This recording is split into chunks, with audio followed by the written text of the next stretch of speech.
Hi. simpliRP ERP has an unique and versatile account statement. Go to Receipts, Account Statement. Enter party name. Please note, this is shown from financial year beginning only. Account statement is shown. Here you can see, simpliRP is showing both purchases and sales. If we have done both, purchases and sales with them, simpliRP will consolidate both. Also, if the party has only sales transaction and purchases are not available, then you click on party name. On first click, the purchases block will hide. If you click again, the sales will hide.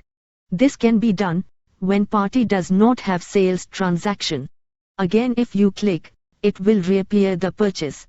Also, we can see another example where both purchases and sales are done with single party.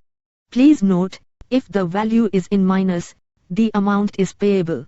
The amount is a receivable, if the amount is a positive figure. simpliRP is the easiest way to manage your accounts department. Thank you.